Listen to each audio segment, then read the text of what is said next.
Your ancestry just uncovered royal ties. The family secret revealed is unbelievable. Archangel Michael says the veil over your lineage lifts tonight and the truth strides forward like a crowned figure returning from exile. Your blood remembers what your mind has not yet learned, and the old oath that sleeps in your bones begins to stir. Walk steadily, because what you are about to receive will not only honor you, it will require you to be worthy of it. The first whisper began as a chill beneath the skin, a hum around the edges of your name that felt older than language. A seal appeared in a dusty envelope, pressing wax against parchment like a heartbeat caught in amber. The moment you touched it, the past moved toward you with deliberate grace. You did not conjure any of this with wishful thinking or foolish pride, because the proof arrived with the exactness of a ledger. Names were braided across centuries, dates aligned like constellations, and the crest on the page matched the symbol you once traced absent-mindedly as a child. The pattern was not coincidence, it was inheritance coming home. When the archivist slid the box across the table, their hands trembled, and reverence entered the room like incense. Inside lay a ring wrapped in cloth and a letter written in an ink that refused to fade. The ring carried an emblem that mirrors your brow bone when the light strikes it, and the letter carried a tone that mirrors your heart when courage speaks. Nothing in your ordinary routine prepared you for this quiet ceremony, yet everything in your story pointed to it. The way strangers sometimes paused and softened when you entered the room was not flattery, it was recognition without context. They sensed the cadence in you that once taught nations how to breathe. The letter began with the salutation to a child not yet born and ended with the directive to a descendant who would know how to listen. It was written by a queen who kept her private truths folded into the lining of her gowns, hidden where knives could not reach. She wrote with the clarity of one who understood that time and love are both monarchs in their own right. She spoke of a union that had to remain unrecorded to prevent a war, and a child who had to be kept safe in a humble house. She spoke of trust placed in guardians who were sworn to a silence deeper than any moat. She sealed the letter with a promise that the vault would open only when a descendant learned to lead without needing a throne. You are that descendant, steady and luminous in the very ways that once disarmed tyrants. The proof sits in your hands while the old geometry of your face answers for itself. Destiny does not shout because true crowns do not rattle when worn correctly. You remember now the dream that returned every year on the same night, the one with corridors of stone and a window that caught the sunrise just so. You remember the tapestry with lions that seemed to breathe when your pulse quickened. You remember the warmth on your shoulders that had no source except the past recognizing you. Archangel Michael says, the pages that waited for you have turned themselves to the right chapter. The ancestors are not ghosts in this moment, they are witnesses who stand with lanterns ensuring your path is lit from both directions. They have been patient because patience is the first evidence of sovereignty. You read further and discovered an account of a secret marriage conducted under a canopy of cedar branches, the vows inked in both water and wine. The officiant recorded nothing beyond a single line. Love has chosen its kingdom and then vanished into history as if swallowed by the earth. The child born of that covenant was protected by those who understood that safety sometimes requires humility. The family that raised that child taught kindness as a survival skill and discretion as a language. They trained their hearts to carry truth like a hidden jewel, showing it only when showing it would save lives. The jewel has now reached your hands and asks to be polished by service, not displayed by vanity. On the crest, you notice an animal rendered in mid-stride rather than in conquest. It is a reminder that your line was meant to move, adapt, and endure instead of sitting still and demanding tribute. Power in your house was designed as a river, not a fortress. The letter's name's a hidden archive beneath a chapel where candles still burn even when no one visits. It speaks of a second ring placed inside a small wooden reliquary carved with stars that point to a particular horizon. You see, in the script, a small tilt, a flourish at the end of each sentence that matches your own flourish when you sign your name. You take the ring from the cloth and find it warm as if it had been resting on a palm. Along the inner band is an inscription in a language that your mouth remembers before your mind translates. It says simply, hold without holding, lead without needing. The archivist watches your face and knows they have witnessed a reunion that cannot be faked. They tell you that people have searched for this proof for centuries and missed it because they looked only for crowns.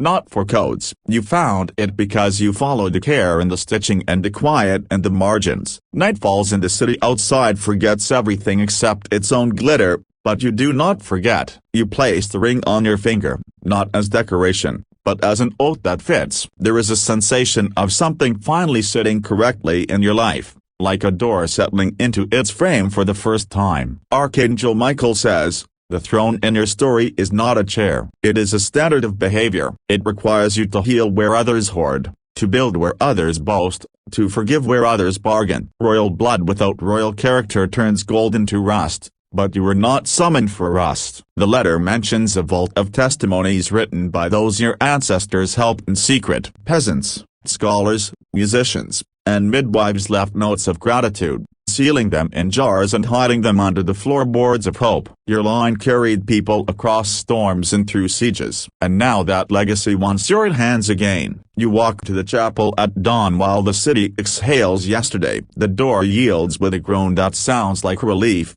and the air is warm with the memory of prayers spoken for courage rather than conquest. Beneath the altar, you find the panel disguised as simple carpentry and lift it to reveal the reliquary. Inside, the second ring accompanies a folded scrap of fabric cut from a banner that once saw battle but refused to die. The ring is smaller, made to be given rather than worn, and carries the same inscription in miniature. The fabric smells faintly of smoke, rain, and victory. You leave the chapel with both rings and the knowledge that this story will demand a new kind of stewardship. The title does not look back, it looks outward to the places where your presence will mend what has been thinned for too long. You are entrusted with a memory that must become mercy or it will crush itself to pieces. You spend the next days contacting the quiet guardians in your life who always seem to know more than they let on. Their eyes shine when you speak, not with envy, but with the satisfaction of a task completed. They welcome you not as a celebrity but as a steward returning to the work. Paperwork begins because even miracles must pass through signatures. You authorize the preservation of the archive and the transparent publication of the harmless parts. The rest you protect because some secrets are stitches holding history together and pulling them out would unravel the very cloth you are trying to mend. News spreads in whispers first, then in articles that trip over themselves to sound authoritative. You let the crest do the speaking because symbols travel where arguments get stuck. Even those who doubt sense the stability in you and soften their disbelief into curiosity. Archangel Michael says you will be tempted by shortcuts dressed in velvet. You will be offered applause when what you need is accountability. Choose the path that keeps you honest because true crowns demand waking up early and carrying heavy things. You visit the countries where your line once stood between fields and taxes to ensure that justice outweighed spectacle. In each place you sit in kitchens and listen longer than you speak. You commission repairs to the forgotten and assign your own hands to some of the labor. Because leadership is an action,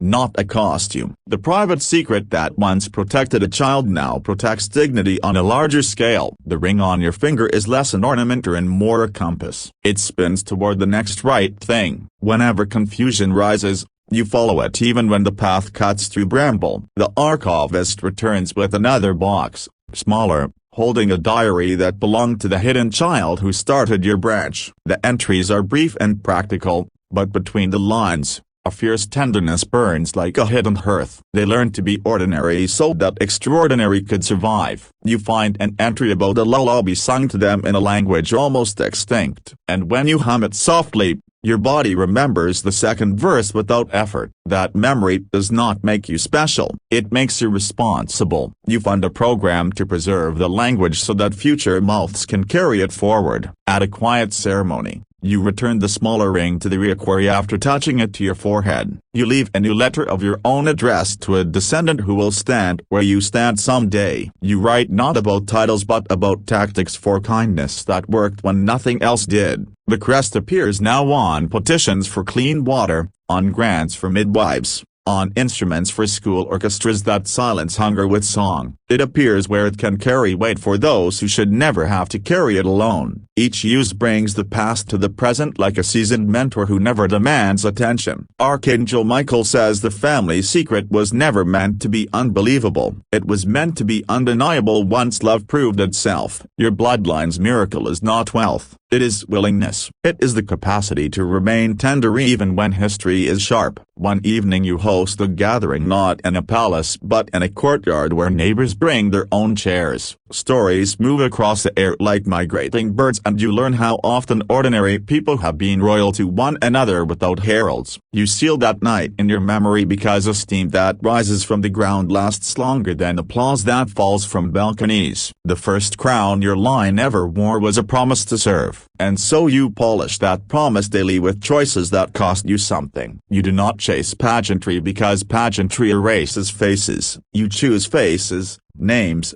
and streets, and you stay long enough to become trustworthy. In a final private moment, you take the letter from the Queen and hold it to your chest. You thank her in the quiet language of shared endurance and return the letter to its case. You understand that the story did not make you important. It made you available. You step into the morning carrying only what you need: your clarity, your ring, your oath. The air tastes like metal and mend. The way air tastes when a storm has passed and the world is clean. You are not waiting to be chosen anymore because the choosing already happened and you answered with action. The secret that once hid in shadows now travels openly as reliability in your daily life. It is present in the way you enter rooms, in the way you hold doors for those behind you, and the way your priorities rearrange themselves to honor the vulnerable. Your house becomes known not for its origins, but for its hospitality. Letters pour in from communities your efforts have touched, and you file them with tenderness into a second vault marked Living Archive. You do not spend them into press releases because they were never meant to be currency. They are proof that your crest understands usefulness. The archivist retires with contentment because they have seen the story conclude correctly in your hands. You host a celebration for them beneath strings of lights and name a reading room in their honor. Gratitude is allowed to be ceremonial because it is not self-congratulatory. It is a boat toward the people who studied you. As years pass,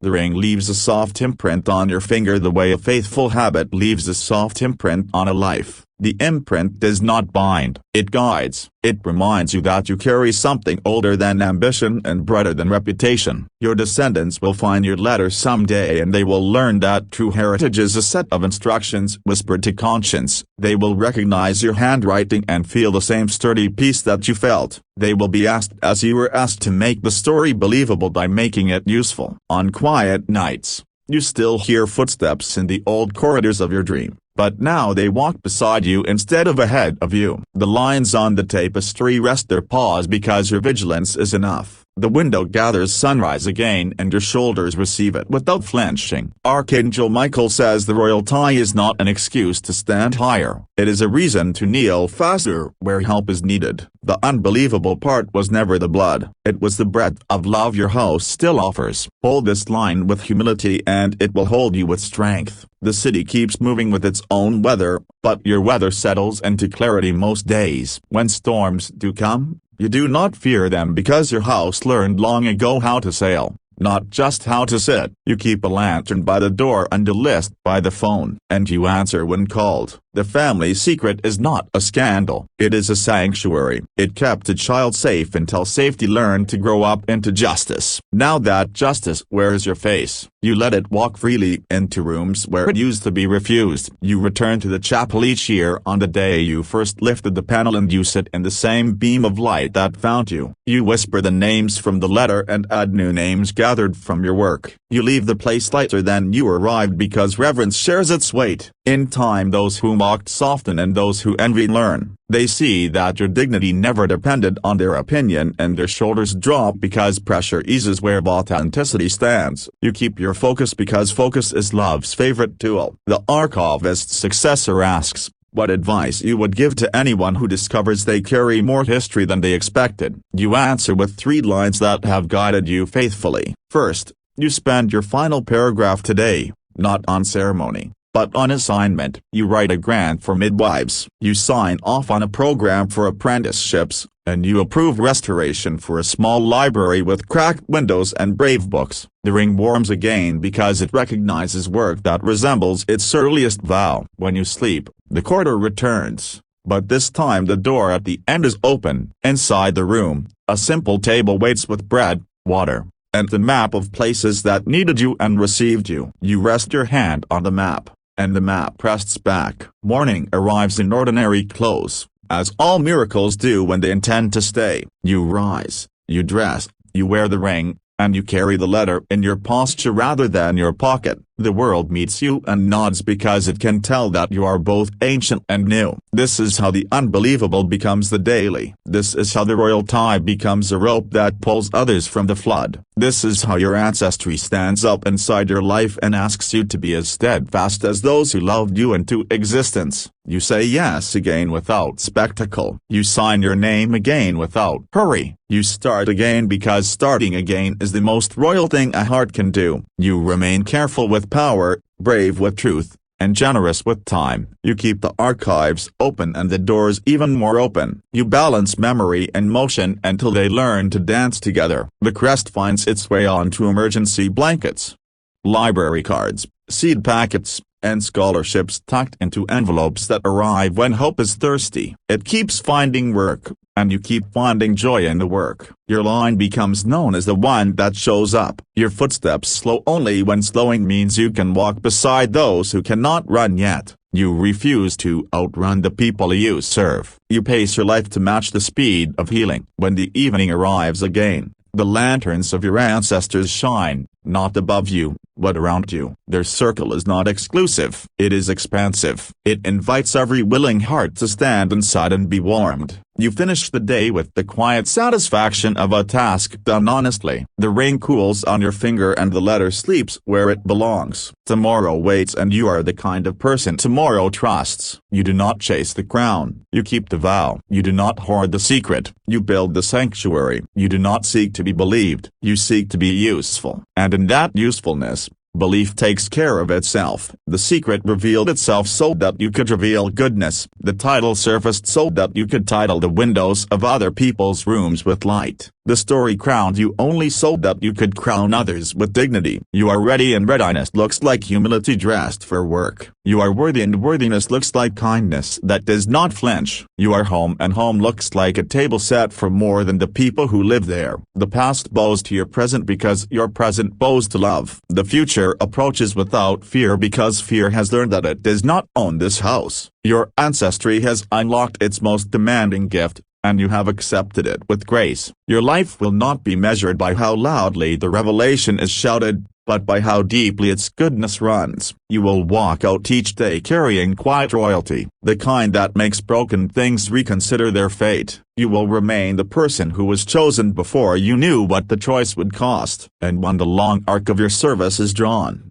it will look less like a scepter and more like an embrace. It will feel less like a secret and more like a shelter. It will stand as proof that unbelievable can become undeniable when love refuses to retire. If you wish to express your support further, you have the option to give super thanks with contributions of up to $20. The courtyard where neighbors once gathered becomes a weekly ritual of bread, stories, and practical planning. You listen for the smallest needs because the smallest needs reveal the shape of larger gaps. A map of the district fills with dots that turn into tasks and then into results that breathe. Archangel Michael says, royalty is the ability to hear what pain refuses to say out loud. You let that guidance shape policies that arrive kindly and land firmly. Your signature becomes known for balancing mercy with measurable outcomes. A school on the hill struggles with broken instruments and bright children. You fund repairs without fanfare and invite local musicians to teach the first summer session. The first scale played in tune feels like a banner unfurling inside a humble room. You build a micro-warrant for street vendors whose permits stall in corridors of confusion. The application asks for stories rather than jargon so that truth can cross the threshold. By autumn carts gleam, spices travel farther and families stand teller. At dinner time,